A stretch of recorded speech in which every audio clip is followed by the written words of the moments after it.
नया चैनल लाने से पहले हमने आपसे पूछा कि आप नए चैनल से क्या चाहते हो। आपने कहा महंगाई और बेरोजगारी पर बात हो, तो अब देखिए तक 360 गली से ग्लोब तक। हर साल जब देश का बजट आने वाला होता है तो माहौल अपने आप बदल जाता है। न्यूज चैनल पर बहस तेज हो जाती है और सोशल मीडिया पर उम्मीदें और आशंकाएं दोनों चलने लगती हैं।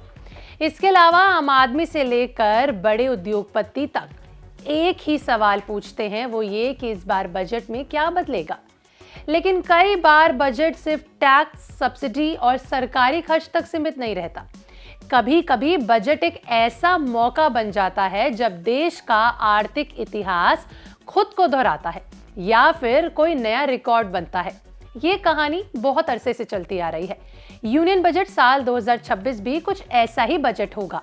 वजह सिर्फ नई घोषणाएं नहीं, बल्कि वो नाम भी है जो इस बार बजट पेश करेगा।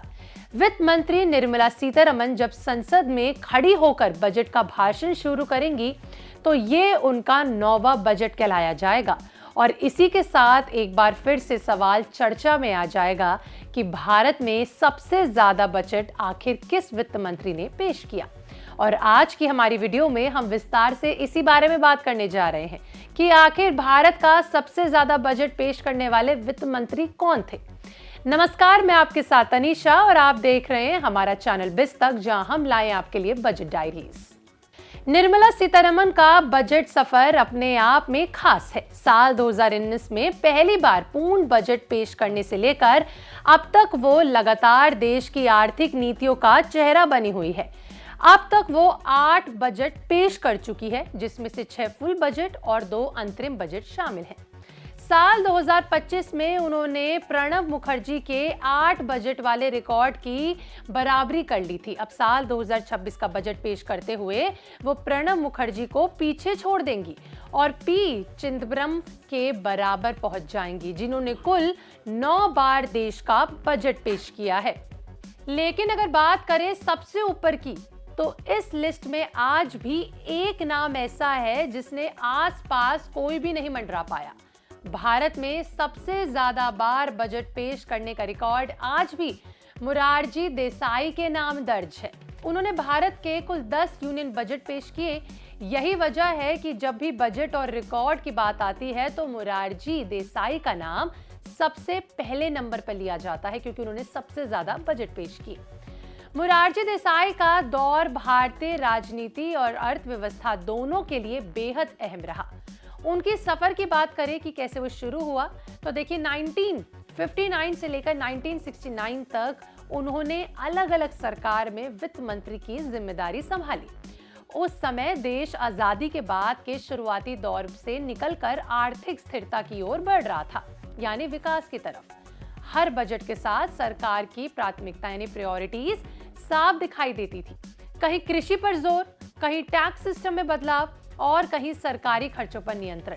सबकी अपनी अपनी मांगे अलग अलग। मोरारजी देसाई ने 1959 से 60 में अपना पहला बजट भारत का पेश किया। इसके बाद 1960 से 61, 1961 से 62 और फिर 1962 में तो एक ही वित्त वर्ष में 2 बार बजट पेश करना पड़ा, पहले अंतरिम बजट और फिर फुल बजट। यही स्थिति 1967 में भी देखने को मिली, यानी उन्होंने उस साल भी 2 बार अपना देश का बजट पेश किया, जब चुनावी वजह से अंतरिम बजट लाना पड़ा और बाद में पूरा बजट पेश किया। उस दौर में बजट हमेशा फरवरी के आखिरी दिनों में पेश किया जाता था, यानी कि 28 फरवरी या फिर 29 फरवरी की तारीख बजट से जुड़ी पहचान बनी गई थी। संसद में बजट भाषण और उसके बाद पूरे देश में उसकी चर्चा, ये सब उस समय भी उतना ही अहम था जितना आज के दौर में है, जितना आज की तारीख में है। अब जरा अंतरिम बजट को आसान भाषा में समझ लेते हैं, जिसकी चर्चा मैं 2 बार कर चुकी हूँ। देखिए, अगर बात करें इस शब्द की, तो हर चुनावी साल में बार बार आपको ये जरूर सुनाई देता है।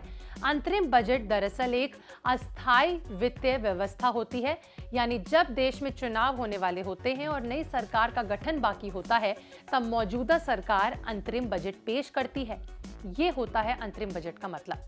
आपको बता दें कि इस बजट का मकसद साफ है, सिर्फ इतना है कि नई सरकार आने तक देश का प्रशासनिक और आर्थिक कामकाज बिना किसी रुकावट के चलता रहे, इसलिए अंतरिम बजट में बड़े टैक्स बदलाव, नई योजनाएं या फिर लंबी अवधि के सुधार शामिल नहीं किए जाते। सरकार सिर्फ जरूरी खर्चों के लिए संसद से मंजूरी लेती है और उस पर काम करती है और फुल बजट में इन सभी का जो पर बात है उसको पेश किया जाता है। मोरारजी देसाई ने अपने कार्यकाल में 2 बार अंतरिम बजट पेश किए, एक किया 1962 में, एक किया 1967 में। वही मौजूदा वित्त मंत्री निर्मला सीतारमण जो अभी हैं, उन्होंने भी साल 2024 में अंतरिम बजट पेश किया। जब देश लोकसभा चुनाव की ओर बढ़ रहा था, उस बजट का भी मकसद यही था कि नई सरकार आने तक आर्थिक स्थिरता बनी रहे, यानी कि भारत की इकोनॉमी चलती रहे। आज के दौर में बात करें तो बजट सिर्फ सरकार का एक आधिकारिक या फिर ऑफिशियल डॉक्यूमेंट नहीं होता है। ये हर नौकरी पेशा इंसान की सैलरी, हर व्यापारी के मुनाफे की कमाई, हर किसान की उम्मीद और हर निवेशक के फैसले से जुड़ा एक बजट होता है। बजट से ही तय होता है कि टैक्स का बोझ बढ़ेगा या फिर घटेगा, महंगाई पर काबू होगा भी या नहीं होगा, और सरकार किन सेक्टर्स को प्राथमिकता यानी प्रायोरिटीज दे रही है। इसी वजह से जब कोई वित्त मंत्री बार बार बजट पेश करता है तो वो सिर्फ आंकड़े नहीं पढ़ता है, बल्कि देश की आर्थिक कहानी को लगातार आगे बढ़ाता है और उस पर बात करता है जिस पर हमारी नजरें टिकी होती हैं। निर्मला सीतारमण का बजट सफर भी कुछ ऐसा ही है। लगातार कई सालों तक बजट पेश करना अपने आप में बड़ी जिम्मेदारी और भरोसे का संकेत होता है जो एक वित्त मंत्री अपने हाथ में लेता है। यूनियन बजट साल 2026 इसी भरोसे और इसी इतिहास का हिस्सा बनने जा रहा है।